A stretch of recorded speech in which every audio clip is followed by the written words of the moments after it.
ایک دفعہ کا ذکر ہے کہ پھول نگر نامی چھوٹے سے گاؤں میں ایک لڑکا رہتا تھا جس کا نام عمر تھا۔ عمر بہت ذہین لڑکا تھا، پورا گاؤں اس کی ذہانت کا مداح تھا۔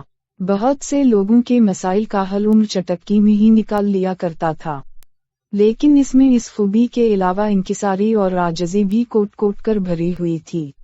لوگ اس سے محبت کرتے تھے، یہ ماں باپ کا اکلوتا بیٹا تھا۔ عمر کوئی 18 سال کا تھا۔ اس عمر میں اس کی ذہانت اور سنجیدگی ایسی تھی جیسے کوئی پہنچا ہوا عالم فاضل بزرگ ہو۔ اس کی بہت خواہش تھی کہ کسی بڑے پلیٹ فارم پر لوگوں کے کام اس کے تاکہ اپنی صلاحیتیں لوگوں کی بہتری کے لیے لگا سکیں۔ اس کا والد کافی ٹھیک ٹھاک زمیندار تھا، جس کے پاس اچھی خاصی زمین تھی اور اس کی فصل بھی اچھا پیسہ دے جایا کرتی تھی، جبکہ ماں بھی ایک پڑھی لکھی دیندار خاتون تھی۔ ایک دن عمر اسی طرح گاؤں کے ایک پڑھے لکھے بزرگ کے پاس بیٹھا ہوتا ہے اور ان سے مختلف موضوعات پر باتیں کر رہا ہوتا ہے۔ یہ بزرگ اسی سال کے لگ بھگ ہوتے ہی انہوں نے بہت سے ممالک کا سفر کیا ہوتا ہے، اس لیے عمر ان کی صحبت میں دن کا زیادہ تر حصہ جب وہ پڑھائی سے فارغ ہو جاتا ہے تو گزارتا ہے۔ عمر ایک دن اسی طرح بزرگ کے پاس بیٹھا ہوتا ہے تو وہ بزرگ سے کہتا ہے، عمر انکل میں چاہتا ہوں کہ بڑے پیمانے پر لوگوں کے کام آ سکوں، زیادہ سے زیادہ لوگوں کو میری ذات سے فائدہ ہو۔ بزرگ: ہم تم جیسے جوانوں کو ایسی صلاحیتیں زیادہ سے زیادہ لوگوں تک پہنچانی چاہیے جس سے زیادہ لوگوں کا بھلا ہو سکے۔ عمر: تو میں ایسا کیا کروں کہ لوگوں کی زندگی میں بہتری لا سکوں۔ بزرگ: دیکھو میرا مشورہ ہے، میری مانو تو بادشاہ کے دربار میں شامل ہو جاؤ، اس کے قریبی لوگوں میں شامل ہو جاؤ، بادشاہ کو لوگوں کی فلاح و بہبود کے لیے مشورے دو۔ پہلے بھی بادشاہ نے پچھلے سال فصل پر بہت زیادہ ٹیکس لگایا جس سے کسانوں کا بڑا مالی نقصان ہوا۔ اگر تم اس کے قریب ہو جاتے ہو تو تم اس کو اچھے مشورے دے سکتے ہو جس سے رعایا کی حالت میں بہتری آ سکتی ہے۔ عمر: لیکن انکل میں کیسے شامل ہو سکتا ہوں؟ وہ نہ بادشاہ مجھے جانتا ہے نہ میں اسے جانتا ہوں، وہ کیوں مجھے اپنے دربار میں شامل کرے گا؟ بزرگ: یہی تو تمہاری صلاحیتوں کا امتحان ہے، اسے راضی کرو، اپنی قابلیت دکھاؤ، قابل بنو گے تو لوگ تمہیں ہنس کر شامل کریں گے اپنے ساتھ، اور اس سے یہ بھی تو ہوگا کہ تم جو اچھا مشورہ دو گے وہ ڈائریکٹ لاکھوں لوگوں کی زندگی میں بہتری لائے گا۔ عمر: آپ صحیح فرما رہے ہیں۔ اب عمر اپنا مصمم ارادہ کر لیتا ہے کہ وہ بادشاہ کے دربار میں جائے گا اور بادشاہ سے ملے گا اور بادشاہ کے قریبی لوگوں میں شامل ہوگا، تو اسی سلسلے میں عمر اپنے ماں باپ سے بات کرتا ہے۔ عمر: اماں ابا مجھے اب دونوں سے ضروری بات کرنی ہے، میں بادشاہ کے دربار میں جانا چاہتا ہوں، میں چاہتا ہوں میرے مشورے سے بادشاہ لوگوں کی زندگی میں بہتری لائے۔ ابا: لیکن تم کیوں جانا چاہتے ہو؟ ہماری اکلوتی اولاد ہو، اوپر والے کا دیا ہوا سب کچھ ہے ہمارے پاس، میرا کاروبار سنبھالو، مجھے بھی سہولت ہوگی اور کاروبار آگے بڑھاؤ۔ عمر: ابا ہر کوئی میری طرح خوش قسمت نہیں کہ اس کو اب جیسے صاحب مال لوگ ملے ہوں جن کے پاس اوپر والے کا دیا ہوا سب کچھ ہو۔ عوام بہت غریب ہے، ان کی زندگی کو بہتر کرنا ہی اب میری زندگی کی ترجیح ہے، اب ان غریبوں کی خاطر مجھے اجازت دے دیں۔ عمر ضد کرتا رہتا ہے اور اس کی ضد کے اگے بالآخر اس کے ماں باپ کو جھکنا ہی پڑتا ہے، وہ اجازت دے دیتے ہیں۔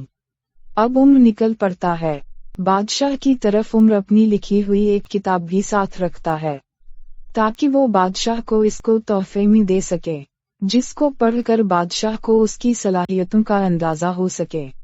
اب وہ محل پہنچ جاتا ہے لیکن اسے شاہی دربان روک لیتا ہے۔ دربان: جی جناب، کس کام سے آئے ہیں اب؟ عمر: میں کسی کام سے تو نہیں آیا، مجھے بس بادشاہ سے ملنا ہے اور ایک کتاب میں نے لکھی ہے وہ تحفہ دینے آیا ہوں۔ اصل میں بادشاہ بھی پڑھنے لکھنے کا شوقین تھا، عمر کو اس چیز کا پتہ تھا، اس لیے اس نے کتاب کا بتایا دربان کو۔ بادشاہ علم والوں کی قدر کرتا تھا۔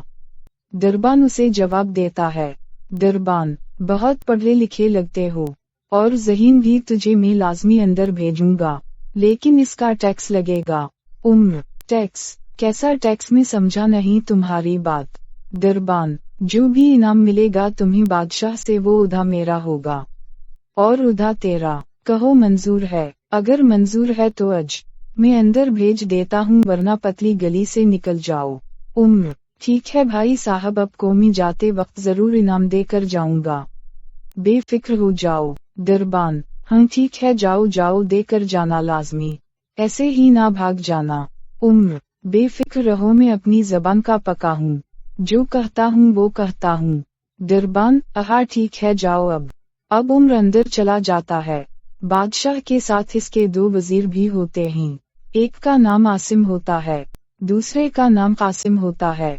आसिम तो ठीक था, लेकिन कासिम साजिशी जहन का आदमी था। इसके जहन में हर वक्त साजिशें चलती रहती थी। वो किसी को अपने से आगे बढ़ता हुआ देखकर खुश नहीं होता था, बल्कि मारे हसद के वो साजिशें करने लग जाता था ताकि इस बंदे की टांगें खींच सके। उम्र अंदर दाखिल होता है तो बादशाह इसको मुखातिब करते कहता है, बादशाह, हाँ कि वो बचे कैसे अना हवा, अपनी परेशानी बताओ। उम्र, मुझे तो कोई परेशानी नहीं है बादशाह सलामत, मैं तो सिर्फ अब से मिलने आया हूँ, अब को देखने आया था, किया मैंने कुछ गलत किया अब को मिलने के लिए आकर। बादशाह, नहीं नहीं, तुमने कुछ गलत नहीं किया, लेकिन सब यहाँ अपने मसले लेकर रहते हैं, तुम सिर्फ मुझे देखने के लिए आए हो, बहुत अलग हो तुम। उम्र ने बादशाह से काफी देर तक गुफ्तगू की, अपने तजुर्बात इससे शेयर की है और बुजुर्गों की सोहबत की बातें भी उनसे की और अपनी किताब भी पढ़ने के लिए दी। बादशाह, बहुत बहुत अच्छे, मैं बहुत मुतासिर हवा हूँ तुमसे, मैं चाहता हूँ तुम कुछ दिन मेरे पास मेरे महल में ही मेरे मेहमान बन के रहो। अब उम्र वहाँ मेहमान बन जाता है।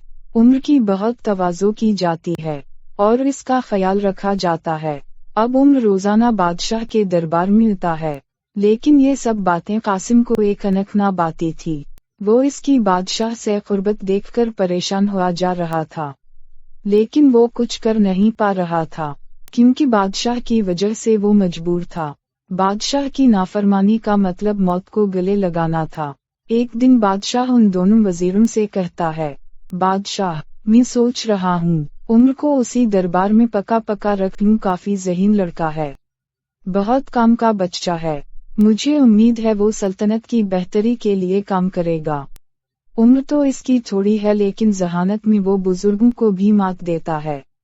इस्म, वजीर जी, बादशाह सलामत, अब बेहतर समझते ही लड़का है तो काबुल। कासिम वजीर, गुस्ताखी मुआफ बादशाह सलामत, अभी वो बच्चा है, इस उम्र में लोग जज्बाती होते हैं, मुल्क के लिए उनका कोई फैसला नुकसान का बाइस भी बन सकता है। मैं तो कहता हूँ इतना रसक ना लें, कहीं ऐसा ही ना हो कि हम कोई बड़ा नुकसान कर बैठें। बादशाह, कहो आसम वजीर, तुम मुत्तफिक हो कासिम से? आसम, नहीं बादशाह सलामत, मेरी राय में तो उम्र काबिल लड़का है, मुस्तकबिल में वो बहुत काम आ सकता है, मुझे उम्मीद है वो मुल्क की बेहतरी के लिए एक बेहतरीन मुशीर बन सकता है। बाकी अब का जो भी फैसला हो मुझे कबूल है। बादशाह, लेकिन कासिम की बात भी सही है, मेरा ख्याल है कि उसका तजुर्बा अभी बहुत कम है, लिहाजा इसका इंतखाब करने के लिए उसको किसी इम्तिहान में डालना चाहिए। इसको कुछ मुश्किलात देते हैं, अगर तो वो हल निकाल लाता है तो उसको बतौर वजीर रख लेते हैं, वरना गांव वापस भेज देंगे। सुबह दरबार में बादशाह उम्र को बुलाता है। बादशाह, उम्र ने फैसला किया है कि तुम्हें दरबार में बतौर वजीर रख लूं, लेकिन इसके लिए तुम्हें कुछ इम्तिहान पास करने पड़ेंगे। तुम्हें दिखाना पड़ेगा कि तुम इस काबिल हो कि इस दरबार में वजीर काम कर सको। उम्र, मैं शक्र गुजार हूँ बादशाह सलामत के अपने मुझे इस काबिल समझा, वरना मेरी औकात नहीं। अब जिस भी इम्तिहान से गुजरने के लिए कहेंगे, मैं पूरी कोशिश करूंगा कि अब के उम्मीदी पर पूरा उतरूं और इस इम्तिहान में कामयाबी हासिल करूं। बादशाह, कासिम वजीर, इन्हें इम्तिहान के मुतालिक बताया जाए। कासिम, जंगल में बहुत से डाकू हैं, जंगल बहुत घना है और इसमें बहुत से खूंखार दरिंदे भी हैं। हमने काफी दफा सिपाही भेजे इन डाकुओं को पकड़ने के लिए, लेकिन वो कामयाब नहीं हो पाए, क्योंकि करीबी आबादियों में चोरी चुकारी बहुत आम हो चुकी है और अब तो उनकी हिम्मत इतनी बढ़ चुकी है कि पिछले दिनों इन्होंने गवर्नर के घर भी चोरी की। हर गुजरने वाले काफिले से भी लौट मार करते हैं, इसलिए अब तुम्हारा काम है कि उनको पकड़ो अगर तुम इसमें कामयाब हो गए तो फिर तुम्हारे बारे में सोचा जा सकता है। उम्र, अब बेफिक्र हो जाए, मुझे एक बिस्तर दे दें और रोजाना आम कपड़ों में सुबह की रोशनी में एक सिपाही मुझे बहुत सारा खाना देने आया करे। बादशाह, ठीक है, तुम्हारी हर जरूरत पूरी की जाएगी। उम्र, अब जंगल में बिस्तर लगाकर सोने के लिए रोजाना चला जाता है। 2 दिन तो कोई नहीं होता, वो जागता रहता है, जंगल में फिरता है और रात को सो जाता है। उम्र अपने साथ एक बेहोशी की दवाई भी लेकर आया था। जितना खाना खाना होता वो खा लेता और बाकी बचे हुए खाने में वो बेहोशी की दवाई डाल देता। तीसरे दिन उम्र सोया होता है कि इसकी कान में डाकों की आवाज पहुंचती है, लेकिन वो सोए रहने की एक्टिंग करता रहता है। एक डाकू, सरदार ये देखो कोई मुसाफिर है, सो रहा है, मुझे लगता है उसके पास काफी माल व दौलत है, क्यों ना उसे लौटे। सरदार, पूछने की क्या बात है, हमारा तो काम ही लूटना है, तो उसे भी लौट लेंगे, हम तो जागतों को लौट लेते हैं। ये तो बेचारा फिर सो रहा है, इसके बैग उठा लो और तलाशी लो, जेवर अलग कर लो। डाकू, ये देखी सरदार, ये टिफिन भी पड़ा है, इसमें बहुत अच्छी खुशबू भी आ रही है, मुझे लगता है उसमें बहुत सारा खाना है, मुझे तो बहुत भूख लग रही है, क्यों ना पहले खाना खा लिया जाए और बाद में लूटा जाए। सरदार, हम क्यों नहीं पहले खाना खाते हैं, वैसे भी ये बेचारा तो सोया हुआ है, अगर उठ भी जाए तो हम इतने बंदों के सामने क्या कर सकता हैं। ये कहकर वो सब खाना खाने लग जाते हैं। जैसे ही खाना खाते हैं, सब डाकू बारी बारी बेहोश होने लग जाते हैं। जैसे ही वो बेहोश होते हैं, उम्र उठ जाता है और बैग से रस्सी निकालता है और सबको बांध देता है। सुबह जब सिपाही खाने देने उठता है तो वो क्या देखता है कि उम्र ने डाकू को रस्सी से बंधा होता है।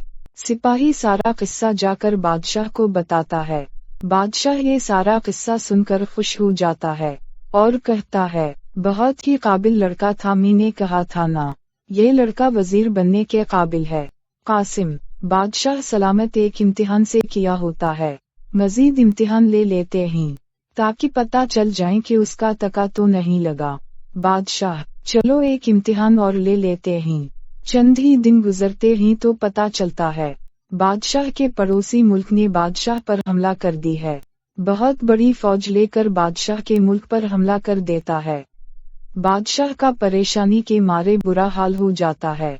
बादशाह वजीरों से कहता है, बादशाह, इसका हल सोचो, ये ना हो कि हमारी सल्तनत का बहुत सारा नुकसान हो जाए और बहुत से इलाके इसके कब्जे में चले जाएं। कासिम, बादशाह सलामत, इस दफा हमला बहुत ज्यादा भारी है, इसकी फौज की तादाद बहुत ज्यादा है, हमारी फौज के लिए उनका मुकाबला करना बहुत मुश्किल है, क्योंकि इसकी फौज की तादाद हमारी फौज की तादाद से दुगनी है। इसके अलावा क्या कर सकते हैं, मेरा ख्याल है हमें उसके साथ सुलह की तरफ जाना चाहिए। उसके साथ सुलह करते हैं और इसको तोहफे तहाइफ देकर रुखसत कर देते हैं। इस्म, बादशाह सलामत, पिछली दफा जब वो आया था तो हमारी फौज ज्यादा थी, इसको शिकस्त हुई थी, अब उसने इसका बदला लेने के लिए इतने साल तैयारी की है, इसलिए इसकी फौज ज्यादा है, लेकिन हमारी फौज भी काबिल है, मुकाबला करती है, बाकी ऊपर वाले पे छोड़ते ही देखा जाएगा जो हाल होगा। उम्र, बादशाह सलामत, अगर मैं कुछ अर्ज करूं तो मुझे इजाजत है, मेरे पास ये हल है। कासिम, तुम्हारे पास क्या हल होगा, कल के बचे हो, कितनी जंगी लड़ी हैं तुमने, हल तो वो बताते हैं जिन्होंने कभी मैदान जंग में कदम रखा हो। उम्र, मुझे हल तो बताने दीजिए, अगर बेहतर ना लगा तो अपने कौन सा कोई हल दे दिया है। बादशाह, तुम बताओ। उम्र, तुम ज़हीन हो, मुझे तुम पर भरोसा हो सकता है कि तुम्हारे पास कोई बेहतर हाल हो। उम्र, अभी जहाँ वो लश्कर ठहरा हुआ है, इससे 10 दिन की मसाफत पर एक खिला इलाका है, जहाँ मिट्टी के बहुत सारे पहाड़ हैं, हम वहाँ बड़े बड़े पंखे लगा देते हैं, जिसको उसको पीछे से फौजी रस्से की मदद से चलाएंगे, जिसे बहुत मिट्टी उड़ेगी हमारे, क्योंकि पीछे लगे हुए होंगे, तो हमें मिट्टी महसूस नहीं होगी। मिट्टी से मुखालिफ फौज के घोड़े भी डर जाएंगे और सिपाही भी, एक मिट्टी का तूफान सा बन जाएगा। दूसरा, इन्हें पता नहीं चलेगा कि फौज कहां कहां से आ रही है। तीसरा, कि हमारी फौज की तादाद बहुत ज्यादा है, क्योंकि इतनी मिट्टी उड़ रही होगी जैसे एक अजीम लश्कर कहीं तरफ से आ रहा हो। कासिम, लेकिन मिट्टी से हमारे घोड़े भी तो डरेंगे। उम्र, हम बाकी सब फौजों को पंखे से काफी पीछे रोक लेंगे। बहुत से सिपाही मिलकर पंखे चलाएंगे। सिर्फ 500 घुड़सवार उगे आएंगे, जिनके घोड़ों की अनखों पर पट्टियां होंगी। इससे हमारी घोड़े कम डरेंगे। वैसे भी मिट्टी हमारी कमर की तरफ होगी, जबकि मुखालिफ फौज की अनखों की तरफ। बादशाह, बहुत खूब उम्र, तुम वजीर बनने के पूरे काबिल हो। अब से तुम इस महल में मेरे वजीर खास के तौर पर काम करोगे। जंग के बातों में बहुत भारी और मुंह मांगा इनाम दूंगा। और कुछ ही दिनों में बादशाह जंग जीत जाता है। मिट्टी उड़ने से मुखालिफ फौज के घोड़े पीछे को भाग जाते हैं। बादशाह जंग जीतने के बाद उम्र का कहता है, बादशाह, उम्र, बहुत खूब, बताओ क्या इनाम चाहिए। मुंह मांगा इनाम दूंगा। उम्र, बादशाह सलामत, मुझे 100 घोड़े चाहिए। बादशाह हैरान हो जाता है, ये क्या मजाक कर रहे हो? उम्र, तुम्हें नहीं पता कि बादशाहों से मजाक नहीं किया करते। उम्र, बादशाह सलामत, मेरी क्या जुर्रत के अब से मजाक करूं। असल में अब के दरबान से मैंने वादा किया था। इसने कहा था कि बादशाह के दरबार में शर्त पर जाने दूंगा कि अगर उधा इनाम मुझे मिलेगा और उधा इनाम तुम्हें, तो अब इस तरह करें कि मुझे इनाम दे दी 100 घोड़े, 50 मुझे मार दी और 50 दरबान को। दरबान को अंदर बुलाया जाता है। इनाम का सुनकर दरबान रोने लग जाता है। बादशाह इसको गिरफ्तार करने का हुक्म देता है। उम्र की वजह से रिश्वत मुल्क में बिल्कुल खत्म हो जाती है। मुल्क बहुत तरक्की करने लग जाता है। उम्र का असल फोकस गरीब होते हैं। वो गरीबों की हालत पर गौर करने, उनको बेहतर बनाने की मशवरे देता है और इन पर टैक्स की मिकदार कम करने के मशवरे देता है। बहुत तेजी से बेहतरी की जानिब चलने लग जाता है।